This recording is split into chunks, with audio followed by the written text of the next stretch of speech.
거룩한 주일 우리에게 주시는 하나님 말씀 함께 보겠습니다. 신약 성경 요한복음 5장 1절에서 15절까지 말씀입니다. 우리 한 절씩 교독해 올리고 마지막 15절은 합독하도록 하겠습니다. 제가 먼저 1절 말씀 봅니다. 그 후에 유대인들의 명절이 되어 예수께서 예루살렘에 올라가시니라.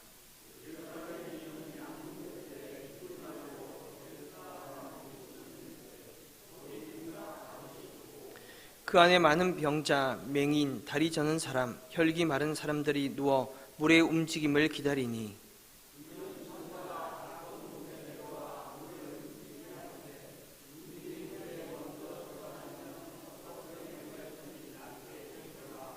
거기 38해 된 병자가 있더라.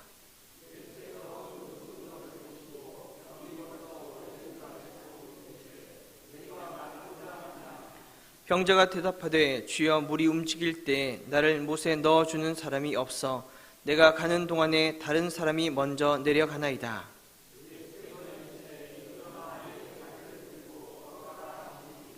그 사람이 곧 나아서 자리를 들고 걸어가니라. 이날은 안식일이니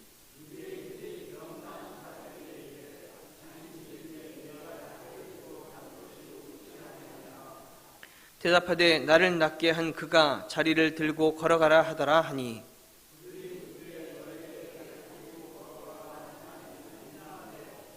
고침을 받은 사람은 그가 누구인지 알지 못하니 이는 거기 사람이 많음으로 예수께서 이미 피하셨음이라.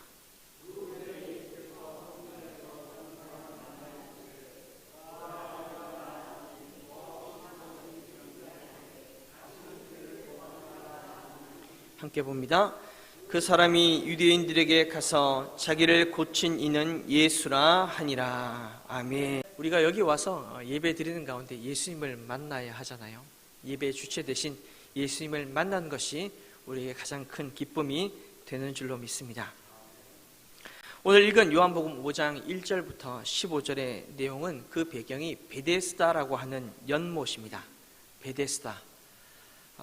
아람어로 얘기하면 그 당시 사람들은 베이트 하스다라고 이야기를 했을 것입니다. 베이트, 여러분 성경을 조금 연구하고 공부를 좀 하신 분들은 베이트 하면은 집이라고 하는 단어임을 알고 있을 것입니다. 그러니까 하스다랑 말과 베이트가 합쳐서 합성어가 된 것이죠. 그 뜻은 그래서 은혜의 집, 자비의 집입니다. 그리고 본문에서 그 내용을 살펴보니 예수님께서 38년 된 병자를 고치신 치유의 현장이기도 하지요. 위치상으로는 예루살렘 성전 양문이라고 한 문 곁에 있는 못입니다. 그리고 여기에 행각이라고 하는 고상한 단어가 본문 가운데 더해져 있습니다. 그러니까 왠지 모르게 더 거룩하게 느껴집니다. 상상을 해보니 찬란한 햇살이 연못을 비추고 근엄한 건축물들과 조각상들이 질비할 것만 같습니다. 제가 어릴 때 했던 상상입니다. 물론 상상은 자유입니다만 하지만 기대가 크면 실망도 큰 법이죠. 베데스다 연못의 실제 분위기는 우리가 상상하는 그런 분위기와는 꽤나 거리가 멉니다. 먼저 베데스다라고 하는 연못은 연못도 아니고 간헐천도 아닙니다. 정확히 말하면 시간이 지남에 따라 그 용도에 따라 간헐천처럼 흐르게 된 것입니다. 자, 그렇다면 베데스다의 진짜 모습은 어떠한 것일까요? 역사에 따르면 베데스다가 BC 200년경, 그러니까 마카비 혁명 때 만들어진 빗물 저수지였다라고 이야기를 합니다. 그곳은 물이 굉장히 귀한 곳이니까요. 성전 북쪽의 골짜기의 경사를 따라 겨울에 내리는 빗물을 모아두는 그와 같은 빗물 저수지. 자, 그렇게 모아진 빗물의 용도가 무엇이느냐? 본문은 그 용도를 두 가지로 설명하고 있습니다. 오늘 본문 2절 말씀 같이 한번 보겠습니다. 예루살렘에 있는 양문 곁에 히브리 말로 베데스다라 하는 못이 있는데 거기 행각 5이 있고. 자, 여기서 양문이란 말에 주목하시기 바랍니다. 영어로 번역하면 양은 sheep이니까요. sheep gate. 의역을 하면은 좀 더 쉽게 알 수 있습니다. sheep market입니다. 그러니까 양을 파는 시장이란 뜻이죠. 자, 양만 팔겠습니까? 아닙니다. 양도 팔고 소도 팔고 염소도 팔고 비둘기도 팝니다. 자, 제가 읊어드린 이 짐승들의 목록은 무엇을 위한 목록입니까? 성전 안에서 제사에 쓰일 제물들의 목록입니다. 자, 그렇습니다. 이곳은 하나님께 드릴 제물을 준비하는 곳이었습니다. 제물들을 씻길 물이 나름대로 충분했으니 짐승들을 팔기에 더할 나위 없이 좋은 곳이었죠. 자, 하나님께 드릴 제물을 씻긴다. 물론 거룩한 의식입니다만, 그런데 한번 생각해 보시기 바랍니다. 한편으로는 얼마나 더럽겠습니까? 제물을 씻기는 일이 가끔 있는 일도 아니고, 하루에 한 마리를 씻기는 것도 아니고, 1절을 보니까 시기상 명절, 유대인의 명절이라고 말합니다. 그러니까 수백 마리, 수천 마리, 아니 수만 마리의 짐승들이 거기서 씻겨졌을 것입니다. 짐승들이 멀리서 또 왔으니까 똥이요, 오줌이요, 온갖 먼지요, 짐승 특유의 냄새까지 얼마나 더럽고 냄새가 진동했겠습니까? 이렇듯 양문이란 단어 하나만으로도 베데스다에 대한 환상이 조금은 깨어지는 것 같습니다. 베데스다의 빗물의 두 번째 용도, 이어지는 3절에 그 힌트가 기록되어 있습니다. 3절 말씀도 같이 한번 보겠습니다. 시작. 그 안에 많은 병자, 맹인, 다리 저는 사람, 혈기 마른 사람들이 누워 물의 움직임을 기다리니. 아멘. 자, 병자, 맹인, 다리 저는 사람, 혈기 마른 사람. 자, 이들의 공통점이 무엇입니까? 아픈 사람, 환자들이란 이야기입니다. 그렇습니다. 베데스다 못의 또 다른 용도는 치료를 위함이었습니다.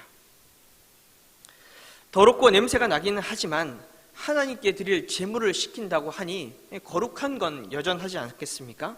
그러니까 거룩한 곳에서 자신들도 여기서 거룩하게 씻겨지길 원하는, 병고침을 받길 원하는 그런 기대가 있었던 것이죠. 여기까지는 참 좋습니다. 하나님의 치유를 기대하는 간절한 기도의 몸부림이야 사양할 이유가 없는 것이죠. 하지만 이것만으로 베데스다가 유명세를 탄 것은 아니었습니다. 좀 더 시간을 조금 뒤로 해서요, BC 20년경 헤롯 대왕의 성전 개축, 지금으로 말하면 리모델링이 제대로 한복을 했었습니다. 2절 하반절에 보니까 행각이라는 표현이 있었지 않습니까? 이 건축물이 바로 헤롯 대왕의 성전 개축 때 등장한 작품이었습니다. 이것에 대해서 조금 더 설명을 드리면 지붕과 기둥은 있는데 벽이 없는 구조물입니다. 굳이 비유를 하자면 우리나라에도 이와 같은 것들이 있죠. 우리나라의 정자와 굉장히 비슷한 구조물이라고 생각하시면 되겠습니다. 그와 같은 행각을 5개나 만들어 놓으니 그 모양새가 당시 로마의 공중 목욕탕과 굉장히 비슷하게 보였던 것입니다. 그 결과 사람들이 구름대처럼 몰려들게 된 것입니다. 자, 치료 이야기를 하다가 왜 갑자기 목욕 이야기로 넘어가는지 의아해 하실 수도 있겠습니다. 치료와 목욕과 무슨 상관이 있는지 여러분 궁금하시나요? 물론 지금은 크게 상관이 없겠지만 예수님 당시에는 아주 밀접한 관련이 있었습니다. 조금 깊게 설명을 드리겠습니다. 당시 이스라엘은 어느 나라의 지배 가운데 있었죠? 로마라고 하는 대제국의 지배 아래에 있었습니다. 로마에게는 한 축을 긋는 가장 큰 철학 사상이 있었습니다. 헬라 철학, 다시 말해 그리스 철학이라는 사상이 있었습니다. 그 사상 중에 하나가 그리스 로마 신화라는 것이 있었고, 그 그리스 로마의 신화들 중에 유명한 신 중에 하나가 아스클레피오스라고 하는 의학의 신이 있었습니다. 좀 복잡하죠? 어쨌든 그 의학의 신이 말하는 최고의 치료법 중에 하나가 무엇이었느냐? 다름 아닌 깨끗한 물을 마시고 깨끗한 물에 씻는 것이었다는 것이죠. 그로 인해 로마의 공중 목욕탕들이 굉장히 많이 들어서게 되었습니다. 게다가 이왕이면 치유의 능력이 있다고 하는 거룩한 양문 곁에 있는 베데스다 못을 목욕탕처럼 리모델링하게 된 것이고, 그 결과 꽤나 많은 사람들이 모여든 명소가 된 것입니다. 자, 여러분 어떻습니까?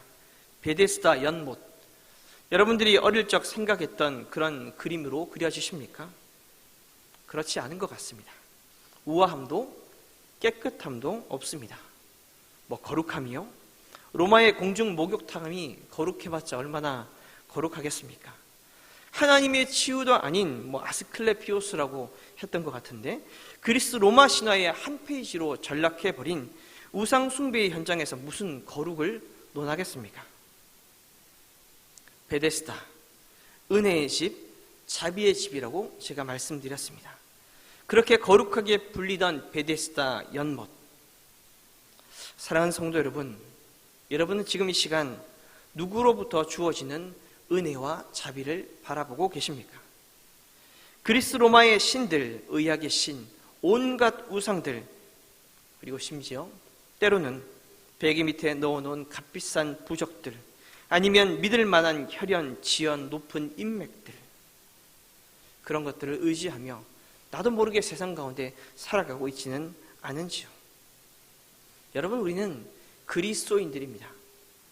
베데스다, 은혜의 집, 자비의 집에 모여들었다면 하나님의 은혜와 하나님의 자비에 집중해야 할 것입니다. 왜냐하면 우리가 세상 가운데 바라보는 이 세상의 은혜와 자비의 대상들은 모두 다 썩어 없어질 것들이기 때문에 그렇습니다. 다시 말해, 영광도 은혜도 자비도 줄 수 없는 피조물에 불과하다라는 사실이죠. 바울도 로마서에서 이와 같은 인생들의 미련함을 이와 같이 지적하였습니다. 로마서 1장 23절의 말씀입니다. 썩어지지 아니하는 하나님의 영광을 썩어질 사람과 새와 짐승과 기어다니는 동물 모양의 우상으로 바꾸었느니라. 당시 로마가 그랬다는 것이죠. 하나님의 영광을 세상의 형상들로 바꾸어 버렸다는 것입니다. 그리고 그것에게 은혜와 자비를 기대하는 것이죠. 간절히 바라기는 예배하는 이 시간, 우리가 예배하는 이 자리, 바로 이곳 베데스다가 본연의 영광으로 온전히 회복되어지길 간절히 소망합니다. 세상의 은혜, 썩어질 우상과 피조물들에게 기대하는 값싼 자비가 아닌 결코 썩어지지 아니하는 하나님의 은혜, 오직 하나님으로부터 주어지는 고귀한 자비를 마음껏 받고 누리고 간증하는 축복의 자리로 회복되기를 간절히 소원합니다. 자, 그런 점에서 오늘 본문의 1절이 시사하는 바가 굉장히 큰 것 같습니다. 왜 그렇습니까? 본질을 잃어버린 당시의 그 베데스다, 본질을 잃어버린 예루살렘 성전을 향하여서 세상과 타협됨으로 은혜와 자비의 가치를 잃어가는 베데스다 연못을 향해 올라가는 누군가의 발걸음이 들려오기 때문에 그렇습니다. 누구의 발걸음입니까? 바로 예루살렘의 주인, 베데스다의 주인 되신 우리 주님의 발걸음입니다. 그 발걸음으로 말미암아 베데스다의 본질, 그것이 곧 회복될 것이기 때문에 그렇죠. 진정한 은혜의 주인이요 자비의 주인은 오직 예수 그리스도이심이 마침내 그곳에 선포될 것이기 때문에 그렇습니다. 자, 그렇게 마침내 예수님께서 베데스다 연못에 도착을 하셨습니다. 자, 그런데 과거 예수님이 등장했던 여느 때, 여느 장소들과는 분위기가 사뭇 다릅니다. 예수님의 등장이 사람들의 시선을 전혀 끌지 못하는 것 같습니다. 보통 예수님 한번 등장하면 2만 명, 3만 명의 무리들을 동원하는 것은 기본이었거든요. 그런데 예수님께서 공공의 장소에 등장하셨는데 예수님을 반기는 분위기가 전혀 없다는 것입니다. 자, 이유가 무엇일까요? 4절의 말씀 같이 보도록 하겠습니다. 시작. 이는 천사가 가끔 못에 내려와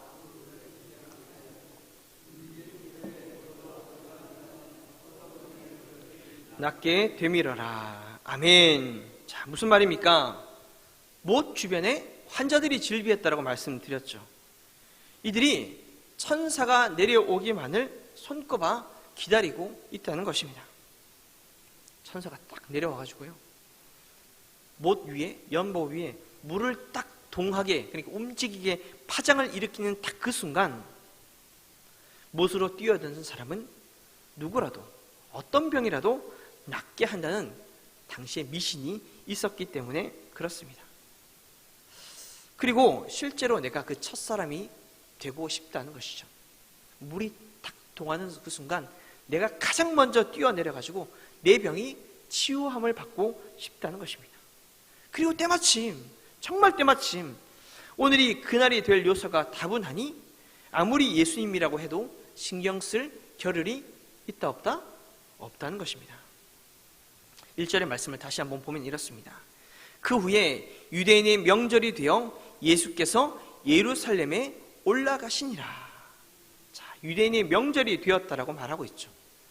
주석가 칼빈은 이 명절을 오순절로 말하고 있습니다. 하지만 대부분의 학자들은 유월절로 봅니다. 어쨌든 연결된 절기니까 명절이라고 하니 하나님의 직접적인 임재가 있는 그런 명절이라고 하니 천사가 내려올 기대치가 굉장히 높은 날이라는 것입니다. 게다가 이런 날이 또 없습니다. 9절을 보니까 안식일까지 겹쳤대요. 명절에 안식일까지 겹쳤습니다. 날도 이런 날이 없다는 것입니다. 그러니 못을 둘러싼 환자들이 눈에 불을 켜고 있는 것입니다. 눈이 빠져라 못의 표면만 쳐다보고 있는 것입니다. 언제 물이 동하나 달려갈 준비를 하면서 물의 동함을 지켜보고 있으니 예수님이 등장해도 관심조차 없는 것이죠. 여러분, 그런데 참 아이러니하지 않습니까? 그야말로 희망 고문입니다. 아니, 연못에 물이 동하면 가장 먼저 뛰어들어야 하지 않겠습니까? 그러려면 어때야 됩니까? 동작이 굉장히 빨라야 합니다. 건강해야 합니다. 그런데 다리를 절고 있습니다. 혈기가 말라 도무지 움직일 수가 없습니다. 가장 먼저 뛰어 들어가야 되는데 이것은 말도 안 되는 일이라는 것이죠. 그들 중에, 병자들의 목록 중에 맹인도 있었을 것인데 천사가 내려오는 것도 물이 움직이는 것도 뭐 보여야 뛰어가죠. 사랑하는 성도 여러분, 3절에 나타난 환자들의 목록, 그들이 아직도 그 베데스다 연못에 남아있는 이유가 있습니다. 자신의 힘으로는 1등이 될 수 없으니까 그랬던 것이죠. 마음은 원이로되 육신이 약하니 도무지 방법이 없는 것입니다. 그렇게 세월만 흘러보내게 된 것입니다. 우리의 세상이 그와 같습니다. 약육강식이라고 말하죠. 돈과 힘이 지배하는 세상입니다. 아무리 노력하고 애를 써도 가난이 대물림되고 병이 대물림되니 살아가는 우리로서는 눈물만 날 뿐입니다. 그래서 다짐하죠. 공부 열심히 해서 신분 상승하리라. 사업 성공해서 반드시 가난 탈출하리라. 하지만 이 모든 것들도 1등만 누릴 수 있는 영광이다 보니 나와는 인연이 없는 것 같습니다. 성공이란 단어의 한숨만 나올 뿐입니다. 끈기 있게 도전하고 노력해도 여전히 취준생, 솔로, 비정규직, 전세, 월세, 알바를 벗어나지 못하는 내 모습에, 어느새 미래를 포기해버린 우리 자녀들의 모습에, 그리고 우리들의 모습에 살다 보니 가슴이 먹먹해지지 않던가요? 은혜의 집, 자비의 집, 베데스다에 그렇게 수년째, 수십 년째 머물고는 있지만 고침받지 못하는 병자들의 모습이, 결국엔 포기한 세월만 흘려보내는 이들의 모습이 다른 사람의 이야기가 아니라 이 시대를 살아가는 저와 여러분들의 모습은 아닌지 모르겠습니다. 간절히 바라기는 지금 이 시간 베데스다 연못의 표면을 바라보았던 우리의 시선이 우리의 바로 곁에서 은혜와 자비의 손길을 내밀고 계시는 주님께로 시선이 바뀔 수 있기를 간절히 축원합니다. 바로 내 곁에 서서 은혜와 자비의 손길을 대시고 기쁨으로 우리 곁에 서서 우리와 함께하길 원하시는 예수님을 맞이하면 되는 줄로 믿습니다. 여러분, 왜 그 주님을 맞이해야 됩니까? 베데스다의 본래 주인이시거든요. 은혜와 자비의 주체 되신 그 주님을 만날 때 나의 병든 몸도, 나의 상한 마음도, 죄로 인해 죽을 수밖에 없는 우리의 영혼도 당연히 고침을 받게 되기 때문에 그렇습니다. 그 주님을 맞아들이기만 하면 됩니다. 요한계시록 3장 20절의 말씀입니다. 우리 같이 한번 보겠습니다. 시작. 볼지어다 내가 문 밖에 서서 두드리노니 누구든지 내 음성을 듣고 문을 열면 내가 그에게로 들어가 그와 더불어 먹고 그는 나와 더불어 먹으리라. 아멘. 우리 문 밖에 서서 문을 톡톡톡 두드리시는 그 주님 앞에 그 주님을 받아들이기만 하면 우리의 삶이 그렇게 풍성해지는데 왜 우리는 그토록 베데스다 연못만 바라보고 있는지 모르겠습니다. 세상의 흐름만 바라보고 있는지 모르겠습니다. 그 주님을, 문 밖에 서서 계신 주님을 받아들이기만 하면 고침받은 몸과 위로받은 마음으로, 구원받은 영혼으로 우리 주님과 더불어 먹고 사는 은혜가 있게 될 줄로 믿습니다. 그 문을 활짝 열고 그 주님과 함께 영원히 동행하며 마음껏 누리시는 여러분들 모두가 되시기를 주님의 이름으로 축원합니다. 자, 본문에도 이와 같은 은혜를 경험하고 누린 한 사람의 이야기가 등장하고 있습니다. 그 사람이 누굽니까? 은혜의 집, 자비의 집에서 은혜와 자비를 구하였으나 자그마치 38년째 은혜도 자비도 한 번도 누리지 못한 그 사람이 바로 주인공입니다. 5절의 말씀은 이렇게 말합니다. 거기 38해 된 병자가 있더라. 거기에 38해 된 병자가 있더라.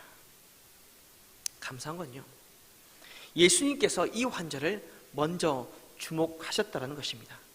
이 환자도 예수님이 등장했으나 베데스다 연못의 표면만 바라보고 있었습니다. 왜냐고요? 명절이니까요. 안식일이니까요. 세상의 모든 기운이 그곳을 향해 있다고 여겨졌으니까요. 바로 옆에 계신 주님을 인지할 수 있는 능력이 이 38년 된 병자에게는 전혀 없었습니다. 그래서 우리 주님께서 이 환자를 먼저 주목해 주셨다는 것입니다. 여러분, 우리도 마찬가지입니다. 세상 가운데, 그 세상의 풍조 가운데 휩쓸려 살아가다 보면 우리에게는 바로 옆에 와 계신 주님을 인지할 능력이 없을 때가 있습니다. 늘 우리 곁에 동행하고 계시지만, 나와 함께 말씀하고 계시고 동고동락하시고 바로 우리 문 앞에서 두드리고 계시지만 그 주님을 인지하지 못할 때가 있다는 것입니다. 그래서 주님께서 하늘 보자 버리고 우리를 향하여 먼저 찾아와 주신 것입니다. 지금도 우리 마음 가운데 거하시면서 성령의 탄식하는 목소리로 우리를 초청하고 계신 것입니다. 여러분, 우리에게는 예수 그리스도를 그리고 복음을 깨달을 능력이 없습니다. 이 복음의 미련한 것을 깨달을 수 있는 지혜조차 없습니다. 여러분, 그렇기에 이 자리에 앉아 있는 저와 여러분들이 복된 줄로 믿습니다. 여러분이 힘으로 나온 것 같습니까? 누군가에 이끌려 그냥 온 것 같습니까? 아닙니다. 하나님께서 초청해 주신 것입니다. 세상에 우연이라는 것은 없습니다. 예수 그리스도를 나의 구주로 고백한 것도 우연이 없고 예배의 자리로 나은 것조차도 우연이 아닙니다. 하나님께서 우리에게 은혜와 자비를 주기 위해 친히 불러주신 것이죠. 그렇게 우리는 선택받은 하나님의 자녀들이라는 것입니다. 로마서 8장 30절의 말씀입니다. 또 미리 정하신 그들을 부르시고 부르신 그들을 또한 의롭다 하시고 의롭다 하신 그들을 또한 영화롭게 하셨느니라. 아멘. 우리를 미리 정하셨기 때문에 우리를 불러주셨습니다. 부르신 우리를 의롭다 해주시고 불러주신 우리를 또한 영화롭게 하려는 하나님의 놀라운 계획이 우리를 향해 있다는 것입니다. 우리 옆 사람들과 이렇게 축복하겠습니다. 주님께서 당신을 부르셨습니다. 우리 더 큰 목소리로요. 하나님의 택한 자녀입니다. 여러분 그렇습니다. 하나님께서 우리를 부르셨어요. 우리 모두는 하나님의 택한 자녀입니다. 자, 이제 중요한 것은 이러한 주님의 부름에 반응하는 저와 여러분들의 모습일 것입니다. 기회는 주어졌습니다. 그 하나님을 어떻게 받아들이고 그 하나님을 어떻게 예비하느냐가 중요하다는 사실입니다.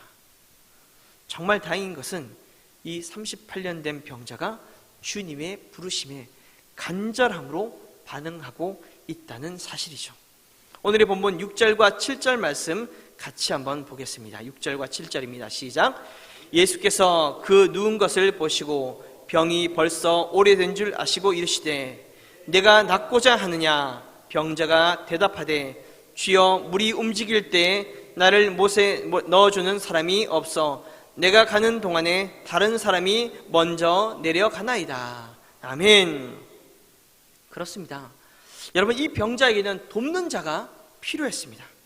물이 움직일 때 못으로 자신을 그냥 밀어 넣어줄 누군가가 필요했습니다. 그런데 내 주변에 그와 같이 도와주는 이가 없다는 것입니다. 그래서 나을 수가 없다는 것입니다. 다른 사람에게 밀리고 또 밀리다 보니 어느새 지금처럼 38년의 세월이 흘러버렸다는 것입니다. 그래서 참 허망하다는 것이죠.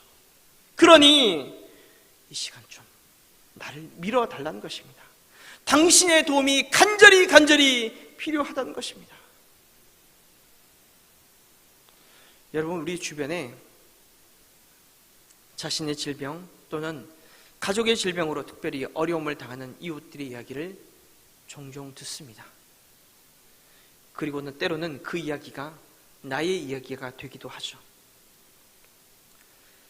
남편이, 아내가, 자녀가, 그리고 부모님이 병에 드는 것입니다. 사고로 또 갑자기 그와 같은 질병을 얻을 때 얼마나 가슴이 아픕니까? 문제는 치료의 기간이 길어질 때입니다. 물론 사랑으로 병간호하는 것이 당연히 우리의 해야 할 도리입니다. 자식된 도리, 부모된 도리를 다해야 하겠죠. 그런데 어떻습니까? 막상 해보면 쉽지 않습니다. 사람인지라 지치게 됩니다. 회복될 기미가 좀 보여야 하는데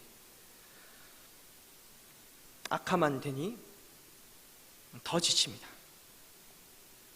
때로는 돈은 돈대로 들어가니 피가 마르고요.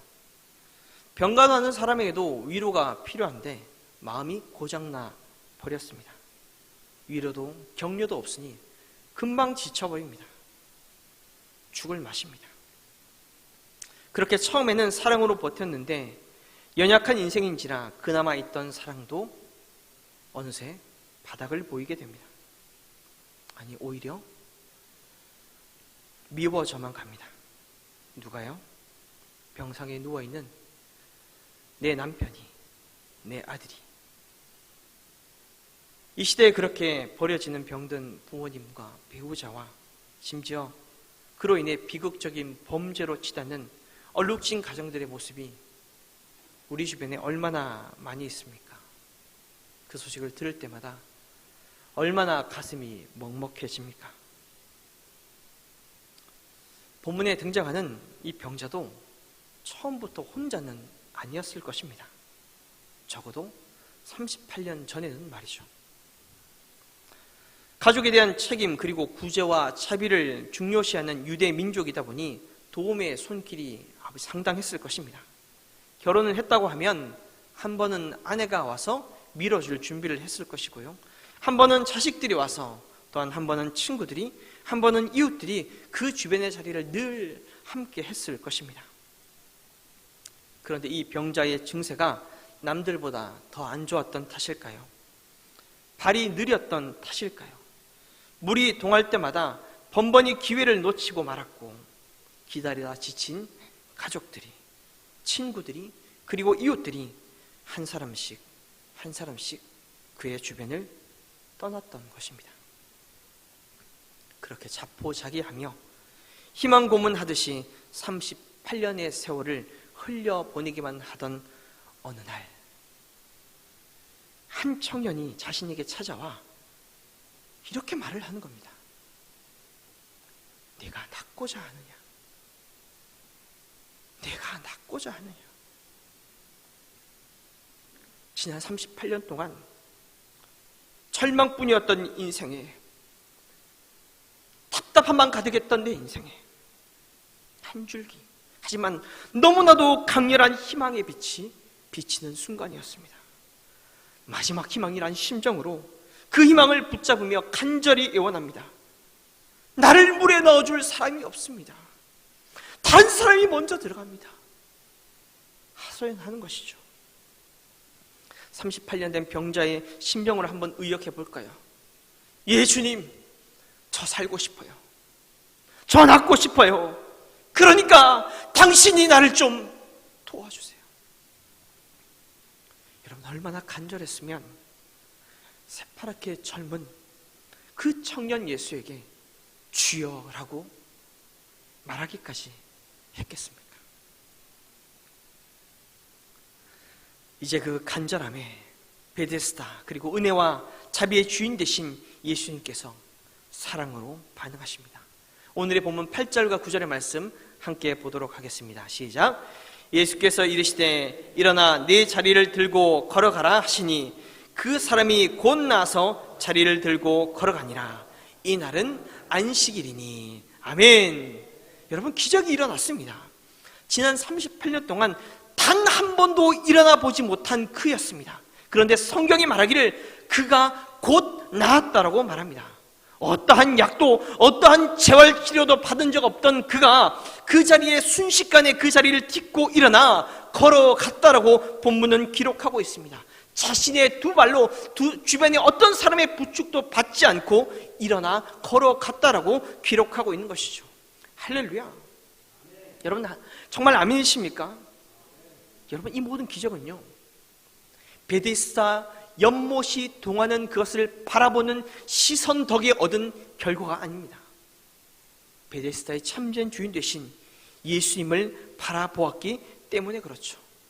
사랑하는 성도 여러분, 예수를 바라볼 때 기적이 임하는 줄로 믿습니다. 예수를 바라볼 때 남의 간증이나 부러워하며 박수나 치던 인생이 예수를 바라볼 때 나의 간증을 고백하며 하나님을 찬양하게 되는 줄로 믿습니다. 나중에 시간이 지나 이 고침받은 38년 된 병자가 사람들에게 무엇이라고 고백합니까? 요한복음 5장 15절 말씀입니다. 우리 같이 한번 큰 소리로 읽어보겠습니다. 시작. 그 사람이 유대인에게 이르되 가서 자기를 고치신 이는 예수라 하니라. 아멘. 자기를 고친 이는 누구라고요? 예수라 하니라. 나를 고치신 이가 예수라고 담대히 외치는 기적이 일어난 것입니다. 여러분, 우리 주님은요, 치료하는 분이십니다. 죽은 나사로도 살리시는 분이십니다. 12의 혈류증으로 앓던 여인도, 10병을 앓던 베드로의 장모도, 소경도, 맹인도, 10명의 나병 환자들도 예수를 만남으로 치유를 받게 되었습니다. 여러분, 제가 지금 무슨 말을 하냐면요, 베데스다 연못 자체에 치유의 능력이 있는 것이 아니라는 것입니다. 치유의 주관자 되신 예수께서 베데스다에 오셨기 때문에 본문의 기적이 가능했다라는 이야기인 것입니다. 38년 된 병자가 눈을 들어 예수를 바라보았기에 일어난 기적이라는 것이죠. 여러분, 이것이 복음이 아니고 무엇이겠습니까?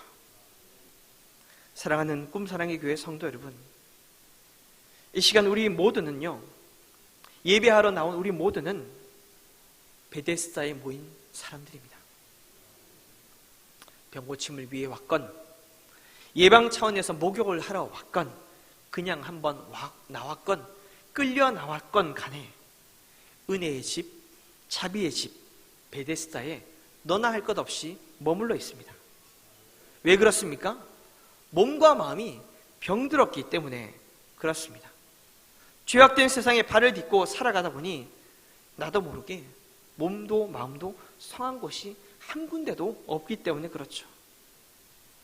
여러분, 그런데 참 이상하죠. 아무리 베데스다에 머물러 있어도 도무지 나아지질 않습니다. 병든 몸도 지친 심령도 상한 마음도 때로는 더 아파만 갑니다. 문제가 해결되어야 되는데 해결되기는커녕 쌓여만 갑니다. 왜 그럴까요? 베데스다에 머물고는 있지만 38년이나 있었지만 베데스다의 참된 주인 되신 예수님을 만나지 못했기 때문은 아닐까요? 그 예수님께 우리의 시선을 향하지 않기 때문은 아닐까요? 요한복음 5장 14절에 오늘 본문 14절의 말씀 같이 한번 보도록 하겠습니다. 그 후에 예수께서 성전에서 그 사람을 만나 이르시되 보라 내가 나았으니 더 심한 것이 생기지 않게 다시는 죄를 범하지 말라 하시니. 아멘. 자, 이 병자가 치유함을 받고 나서 다시 성전에서 예수님을 만납니다. 치유의 주인 되신 예수님을 만났죠. 원래는 그분이 예수님인 줄 몰랐습니다. 그런데 다시 만나서 알게 된 것이죠. 아, 나를 치료하신 분이 예수님이었구나. 베데스다 연못이 아닌 예수를 바라보았기 때문에 내가 나았구나. 자, 그 예수님께서 그 병자를 향하여 하신 말씀이 무엇입니까? 내가 나았으니. 자, 38년 된 육체의 질병을 고치신 예수님께서 무엇을 선포하십니까? 다시는 죄를 범하지 말라라고 말씀하십니다. 그러니까 이 모든 영혼의 질병, 이전까지 지은 모든 죄의 문제도 해결하셨다는 것이죠. 육체의 질병만 나은 줄 알았는데 육체의 질병뿐만 아니라 내 몸 가운데 있는 모든 영의 질병까지, 죄의 질병까지 나을 수 있는 효력이 내게 미쳐졌다는 것입니다. 여러분, 예수를 만나면요, 육신의 질병이 나음을 얻는 것은 덤입니다. 우리가 영생을 살아야 될 우리 영이 예수를 만나면 깨끗하게 되는 줄로 믿습니다. 새롭게 되는 줄로 믿습니다. 사망에서 생명으로 옮겨지는 줄로 믿습니다. 그러니 예수를 만나면 그야말로 수지 맞는 것입니다. 예수를 만나면 참된 행복이 그때부터 시작되는 것이죠. 우리도 그 예수님을 만나길 원합니다. 그 예수님을 만나 내 삶의 문제의 제목들이, 염려의 제목들이 감사의 제목으로 바뀌길 원합니다. 베데스다 연못은 그것을 해결할 능력이 없습니다. 세상에는 우리의 모든 문제를 해결해 줄 능력의 근원이 되지 않습니다. 오직 예수님께만 그와 같은 능력이 있다는 것이죠. 말씀을 맺기를 원합니다. 이 시간 우리 모두는 하나님의 은혜와 자비를 기대합니다. 15절의 말씀처럼 나를 고치신 이가 예수라고 간증하고 싶어합니다.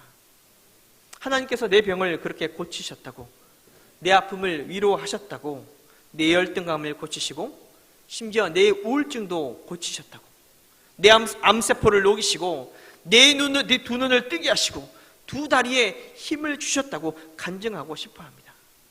그런데 38년이나 지났음에도 불구하고, 직분을 가졌음에도 불구하고 그러한 간증들이 남의 이야기로만 그치는 이유가 무엇일까요? 베데스다, 은혜와 자비의 집에 서 있음에도 불구하고 은혜와 자비의 주인 되신 예수님보다 세상을 향하여 우리의 관심이 더 가 있기 때문은 아니겠습니까? 베데스다를 둘러싸고 있는 수많은 환자들이 그래서 여전히 못 가운데 남아있는 것입니다. 간절히 바랍니다.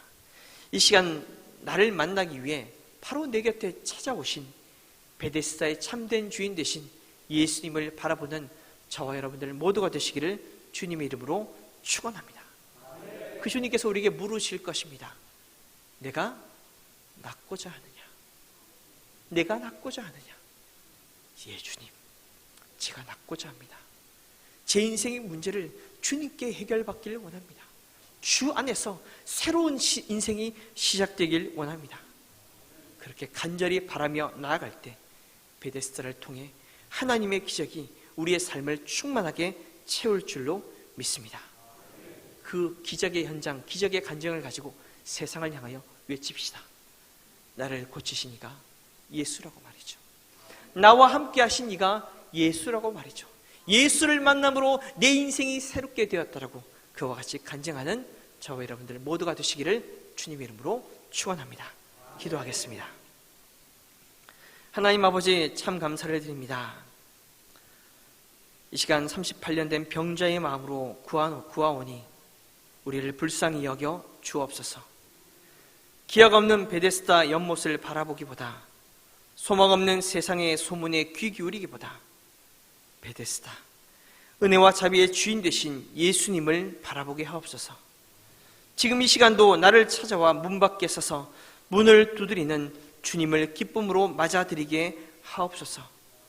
내가 낳고자 하는 당신의 음성에 아멘으로 화답하며 믿음으로 나아가게 하옵소서. 그리하여 하나님이 나를 살리셨음을, 하나님이 나를 고치셨음을, 하나님이 나를 위로하셨음을 마음껏 고백하고 간증하고 찬양하는 한 주간의 삶이 되게 하여 주시옵소서. 간절히 사모하며 은혜와 자비가 풍성하신 예수님의 이름으로 기도합니다. 아멘.